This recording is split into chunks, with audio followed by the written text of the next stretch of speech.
Right now, um, we're involved with Arc Solace. I'll just tell you, I had a long career in the military working with Afghanistan and Afghan Special Forces over about a 10-year period. I went there many times, and we're really just helping to build their judicial system and their system and how how they do business, and building that from scratch into what it became. Um, so yeah, really the way that I came to Arc Salis was when policy changed in the United States. We came to writing some letters for SIVs for some of our Afghan brothers that we served with for many years, and went started comparing notes, and that's really how it started. And then that came into really this organization of Arc Salis that we built. So, do you think Afghanistan is a forgotten subject right now? Somehow it looks like a lot of administration are moving on from the topic of Afghanistan. Is there a will to help Afghanistan, especially saving these Afghan lives?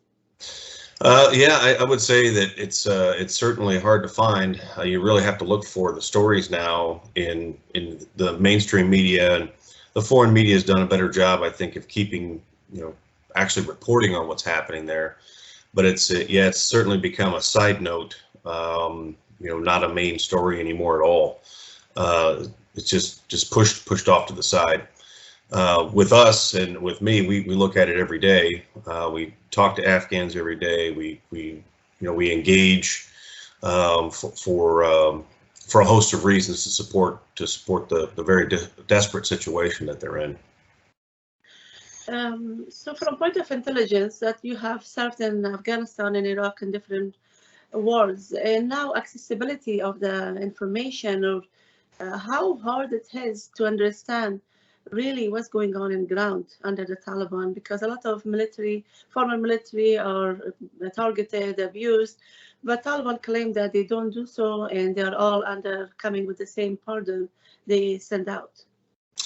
Yeah, that's true. So what we found is that that's not true. We know that there's a lot of very harsh things happening and very heavy-handed policies that the Taliban are enforcing, not just against former security forces, but against women and against really anyone that disagrees with them. So as far as formal reporting channels, obviously those are gone.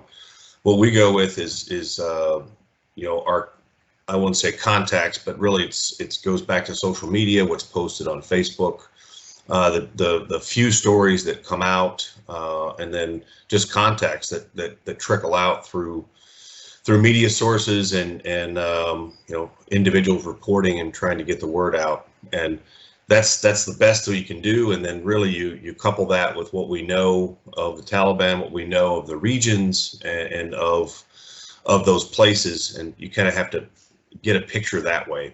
But there's really no good solid way to know exactly what's going on the ground. So, Richard, tell me about the Taliban. They're thinking they're victorious, and they got to the mission or goal they wanted, they designed for it. And now they're really calling on the international board for recognition. At the same time, Mullah Hibatullah, he's saying any kind of resistance is a bad message. What's your thoughts about it? Are they like victorious and they can really run a country with that much people and no resources? That's a good question. And I think it's pretty evident how difficult it is to run a country versus to resist or just criticize a governing body. That's a lot easier task to do.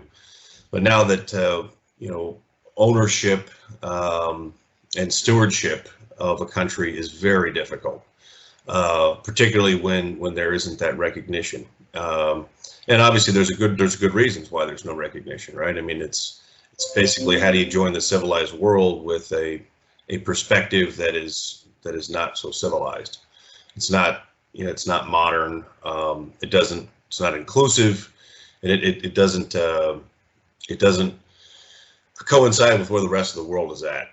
And I don't know that we're going to see progress towards that goal of any kind of recognition with the current leadership and the way that they're doing business. Those are my thoughts. I spoke to an expert on counterterrorism, and she says that quote from I think Catherine Zimmerman. She argues that over the horizon mission is not enough. So anybody can be surprised with any kind of attack coming from Afghanistan. Do you see a major threat coming from Afghanistan? All this, when if the terrorist groups are trying to again find safe haven in Afghanistan? I would say that anything is possible. In my assessment right now, I think that is possible over time. But in the short term, yeah, capabilities are difficult if you don't have a footprint on the ground. You've got to have some kind of a footprint to make something happen.